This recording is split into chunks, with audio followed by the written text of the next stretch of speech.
কাঁচা লঙ্কার official YouTube চ্যানেলে সবাইকে জানাচ্ছি একটা ওয়ার্ম ওয়েলকাম। আশা করি আপনারা প্রত্যেকে খুব ভালো আছেন। কাঁচা লঙ্কাতে চলছে ঠাম্মা দিম্মার হেসেল। আজকে একটা চিকেনের রেসিপি করব। এই রেসিপিটা পার্টিকুলারলি আমার দিদার রেসিপি। আমার দিদা মাংস খুব ভালো রান্না করতেন, সেটা এতদিনে আপনারা জানেন, আপনাদের সাথে বহুবার শেয়ার করেছি। তবে আগেকার দিনে না চিকেন খাওয়ার চল অতটা ছিল না, হলেও সেটা দেশি মুরগি খাওয়া হতো, মাটনটাকে মাংস হিসাবে গণ্য করা হতো। তবে মাঝে মধ্যে চিকেন রান্না হতো, আর সেই চিকেনটা আমার দিদা মেকশিওর করতো মাটনের মতো যেন খেতে হয়। সেই রেসিপিটাই শেয়ার করব। এই রেসিপিটা পার্টিকুলার কোনো নাম নেই, দিদার হাতে চিকেনের ঝোলও বলতে পারেন, বা আমার দিদা এই চিকেনের ঝোলটা ভীষণ লাল লাল সুন্দর একটা প্রেশার কুকারে ঝোল বানাতো, সেই লাল ঝোলও বলতে পারেন। তাহলে দেখিয়ে দিই আমার দিদার হাতে চিকেনের লাল ঝোল বানানোর জন্য আমাদের কি কি উপকরণ লাগছে। প্রথমেই চিকেন নিয়েছি আমি এখানে অ্যারাউন্ড 1 কেজি মতো চিকেন নিয়েছি। মাংস যেটা ছাড়া অসম্পূর্ণ সেটা হচ্ছে আলু নিয়েছি, দুটো আলু এরকম 4 টুকরো করে কেটে নিয়েছি। এবার যেগুলো নিয়েছি সেটা হলো পেঁয়াজ। এখানে দুটো পেঁয়াজ আমি লম্বা করে কেটে নিয়েছি, দুটো টমেটো আছে লম্বা করে কেটে নিয়েছি, আর এখানে 4 থেকে 5টা চেরা কাঁচা লঙ্কা আছে। এখানে আমি 2 টিস্পুন মতো রসুন বাটা নিয়েছি। এখানে নিয়েছি কাশ্মীরি রেড চিলি পেস্ট, দুটো লঙ্কা ভালো করে পেস্ট করে নিয়েছি।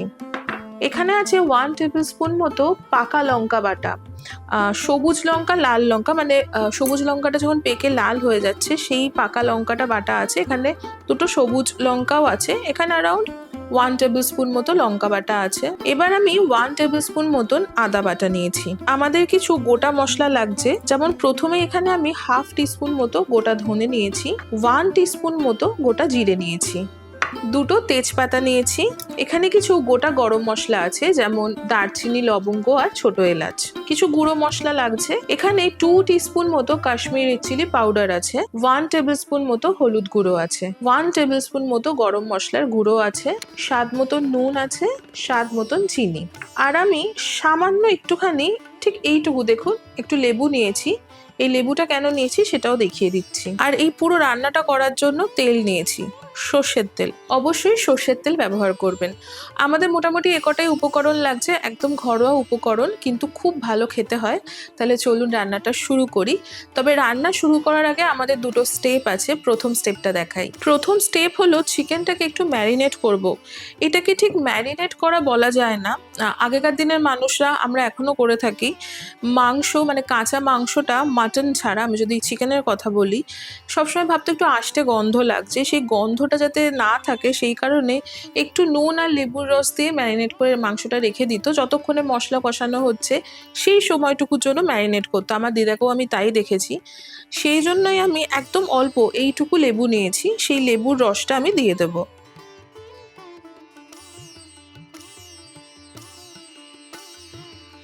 এবার আমি সামান্য একটুখানি নুন দিলাম। এবার চিকেনটার সাথে এই নুন আর লেবুর রস একটু ভালো করে মাখিয়ে খানিকক্ষণ রেখে দেবো। প্রথমে আপনাদেরকে যেটা বললাম সেটা হচ্ছে যে এটার কোনো ম্যারিনেশনের কোনো টাইম নেই। আপনি যখন মাংসটা রান্না করতে শুরু করছেন সেই সময় মাংসটাকে একটু লেবুর রস নুন দিয়ে মাখিয়ে রেখে দেবেন, যতক্ষণে মশলা কষাচ্ছেন। তারপর যখন চিকেনটা দেবেন সেইটুকু পর্যন্ত ম্যারিনেট করে রাখলেই হবে, তাহলে কিন্তু আষ্টে গন্ধটা খানিকটা চলে যাবে। চিকেনটা তো ম্যারিনেট করে রেখে দিলাম। এবার স্টেপ 2 যেটা করব সেটা হচ্ছে একটা মশলা বানাবো। তার জন্য আমি একটা মিক্সার গ্রাইন্ডার নিয়েছি। আগেকার দিনে আমার ঠাকুমা বা আমার দিদা এই ধরনের মশলাগুলো শিলনোড়াতে বেটে করতো, কিন্তু আজকাল আমরা খুব একটা তো ব্যবহার করি না। তো একটু ইজি করার জন্য আমি মিক্সার গ্রাইন্ডার ব্যবহার করছি। মিক্সার গ্রাইন্ডারের প্রথমেই আমি দিয়ে দিলাম হচ্ছে গোটা ধনেটা, এবার দিলাম গোটা জিরে। এবার এখানে দেখুন একদম এরকম দুটো দারচিনি দিচ্ছি,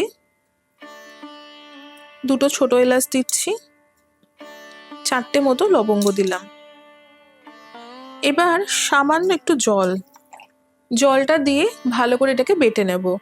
আগেকার দিনের মানুষরা বা মহিলারা যারা রান্না করতেন তারা না অত গুঁড়ো মশলা ব্যবহার করতেন না, এই গোটা মশলাগুলোকে বেটে ব্যবহার করতেন বা শুকনো খোলায় ভেজে নিয়ে গুঁড়িয়ে নিয়ে ব্যবহার করতেন। খুব একটা যে স্টোর করে রাখতেন সেটাও কিন্তু নয়, ফ্রেশ একটা মশলা ব্যবহার করতেন রান্নাতে, সেটা খেতে খুব ভালো হতো। আমরা আজকাল সময়ের অভাবে কোনোটাই করতে পারি না। তবে পুরোনো দিনের রান্না যেহেতু করছি একটু চেষ্টা করছি সেরকমভাবেই করতে, সেই কারণেই গোটা ধনে আর গোটা জিরেটা নিয়ে একটু গোটা গরম মশলা দিয়ে মশলাটা একটু পেস্ট করে নেব, দিয়ে মশলাটা বানিয়ে নেব।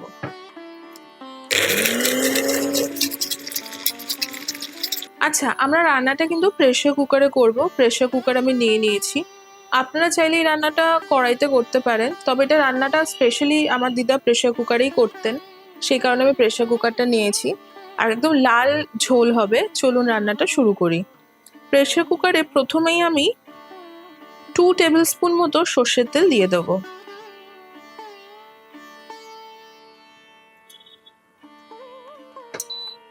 তেলটা ভালো করে গরম হলেই আলুগুলো দিয়ে দেবো।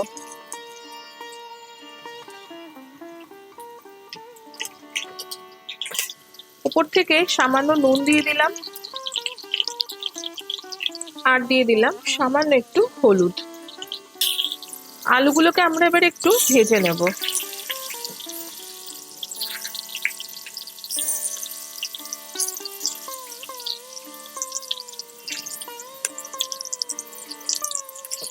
আলুগুলো আমাদের ভাজা হয়ে গেছে, আলুগুলো আমি একটু তুলে রাখছি।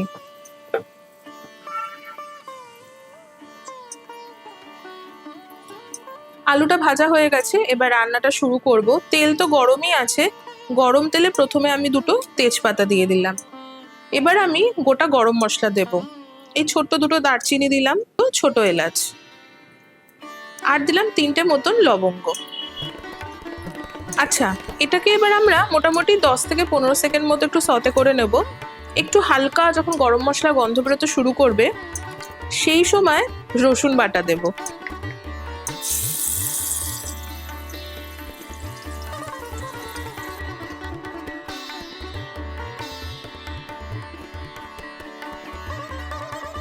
রসুন বাটাটা আগে তেলে দিলে মাংস রান্নাতে দারুণ গন্ধ বেরোয়, এটাও আমার দিদার থেকেই শেখা। রসুনটা দিয়ে ভালো করে একটু কষিয়ে নেব, ধরুন মিনিট খানেক মতো, ততক্ষণে রসুনের কাঁচা গন্ধটা চলে যাবে। এবার আমি দিয়ে দিলাম কাশ্মীরি রেড চিলি পেস্ট। এই কাশ্মীরি রেড চিলি পেস্টটা দিলে একদম ঝাল হবে না, তবে একটা সুন্দর রং হবে, সেই কারণে কিন্তু কাশ্মীরি রেড চিলি পেস্টটা দেওয়া। আমরা তার সাথে একটু কাশ্মীরি রেড চিলি পাউডারও দেবো। ওই যে আপনাদের প্রথমেই বললাম, একদম লাল লাল ঝোল হবে।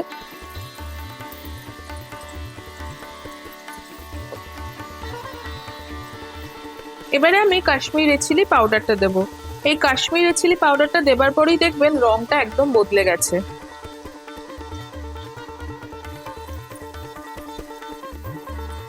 আমি অল্প একটু জল দিলাম, যাতে মশলাটা কোনোভাবে পুড়ে না যায়।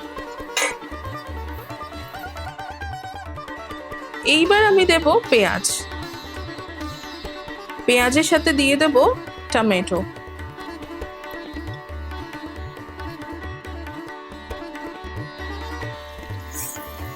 পেঁয়াজ আর টমেটোটা দিয়ে এইবার ভালো করে কষাতে শুরু করব।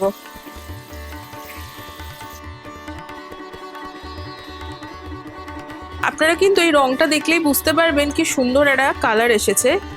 একদম লাল ঝোল হবে, মাটনের মতোই দেখতে হয়। এইবার আমি আদা বাটা দিয়ে দিলাম, কাঁচা পাকা লঙ্কা বাটা দিয়ে দেবো, এই মশলাটা যেটা আমি বেটে নিলাম। এইবার সবকিছু ভালো করে কষাতে শুরু করব।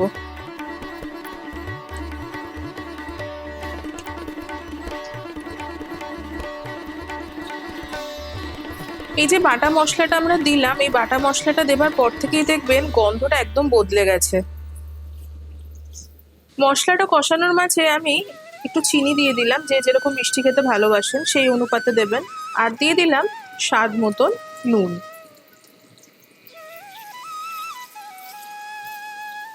আমাদের না এবার খুব ভালো করে কষাতে হবে, যতক্ষণ না কষে একদম তেল ছাড়তে শুরু করছে ততক্ষণ অবধি আমরা খুব ভালো করে কষাবো। মাংস রান্নার একটাই ভালো উপায়, সেটা হলো মশলা কষানো। মশলা যত ভালো কষাতে পারবেন মাংস খেতে ততই ভালো হবে। এটা খানিকটা কষিয়ে নিই, কষানোর পর চিকেন দেবো। মোটামুটি 3-4 মিনিট মতো আমি কষাচ্ছিলাম, মশলা কিন্তু সুন্দর কষে গেছে, দারুণ গন্ধ বেরিয়েছে, তেমন সুন্দর কালার এসেছে। এবার মাংস দেব।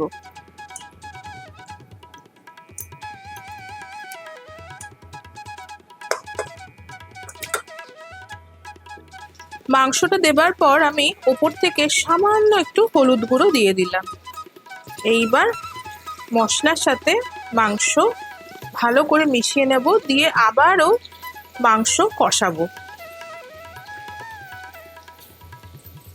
মাংসটাকে আমাদের বেশ হাতে সময় নিয়ে কিন্তু কষাতে হবে। তবে মাংসটা কষাতে কষাতে একটা খুব মজার কথা মনে পড়লো। বাড়িতে যেদিনই মাংস রান্না হবে, কষা মাংস কিন্তু খেতে আমরা দারুণ ভালোবাসি।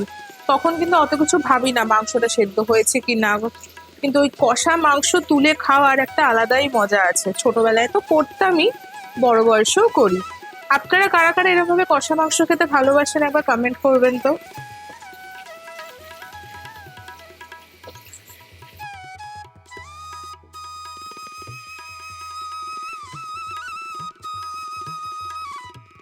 মাংস কিন্তু মোটামুটি 5-7 মিনিট মতো আমি কষিয়েছি। দারুণ সুন্দর গন্ধ বেরিয়েছে। আমি বারবার একটাই কথা বলছি, আপনারা বাড়িতে বানালে বুঝতে পারবেন। এবার যেটা দেব সেটা হলো ভাজা আলু। আলুটা দিয়ে মাংসের সাথে আর মশলার সাথে ভালো করে আবারও কষাবো।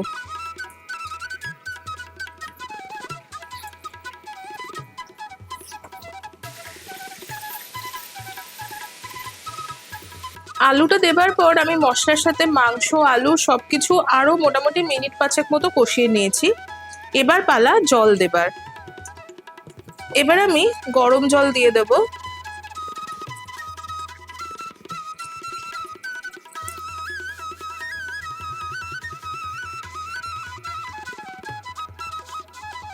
গরম জলটা দিয়ে দিলাম। গরম জলটা দিয়ে এবার আমরা প্রেসার কুক করব, মানে সিটি হুইসেল সেটাই বলুন না কেন। তার আগে দেব আমি 4 থেকে 5টা চেরা কাঁচা লঙ্কা।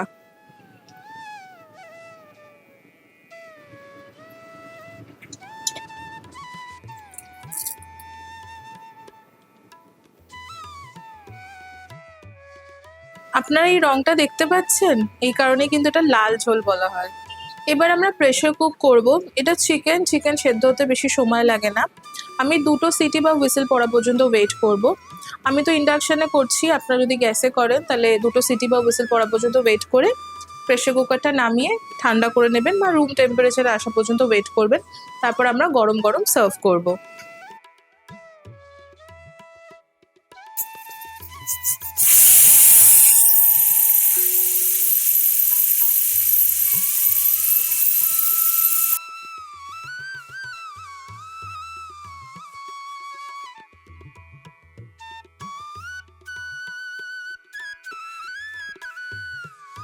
আমাদের চিকেনের ঝোল, লাল লাল চিকেনের ঝোল আমার দিদার হাতে তৈরি হয়ে গেছে। একটু খুলে দেখাই আগে। মাংসের ঝোলটা একদম রেডি হয়ে গেছে। একটু গরম মশলার গুঁড়ো মেশাবো, দিয়ে দিচ্ছি ওপর থেকে গরম মশলার গুঁড়ো। এইবার তাহলে গরম গরম সার্ভ করব। রবিবার দিনকে দুপুরবেলা গরম ভাত আর এই মাংসের ঝোলটা একদম জমে যাবে। চলুন তাহলে সার্ভ করি। প্রথমেই দিচ্ছি আলু। আলু ছাড়া তো মাংস ভাবতেই পারি না আমরা। তাহলে আমার দিদার হাতের মুরগির মাংসের লাল লাল ঝোল কিন্তু একদম তৈরি হয়ে গেল। খুব সিম্পল একটা রেসিপি, তাড়াতাড়ি হয়েও যায়। বাড়িতে কিন্তু একবার ডেফিনেটলি ট্রাই করবেন। আশা করি আপনাদের আজকের এই রেসিপিটা খুব ভালো লেগেছে। যদি ভালো লেগে থাকে তাহলে অবশ্যই আমাদের চ্যানেলটা সাবস্ক্রাইব করবেন, আমাদের এই ভিডিওটা লাইক করবেন, আর এই ভিডিওটা প্রত্যেকের সাথে শেয়ার করবেন। দেখা হবে আবারও একটা সুন্দর রেসিপির সাথে এবং আর একজন নতুন অতিথির সাথে। অতিথির কথা বলতেই মনে পড়ে গেল টকবক্স সিরিজের কথা। টকবক্স সিরিজটা আপনারা নিশ্চয়ই দেখছেন। অবশ্যই কমেন্ট করবেন যে টকবক্স সিরিজটাও আপনাদের কেমন লাগছে। আজকে তাহলে আসি। প্রত্যেকে খুব ভালো থাকবেন, সুস্থ থাকবেন, আর কাঁচা লঙ্কাকে এভাবেই ভালোবাসা সাপোর্ট দিতে থাকবেন। See you soon and happy cooking.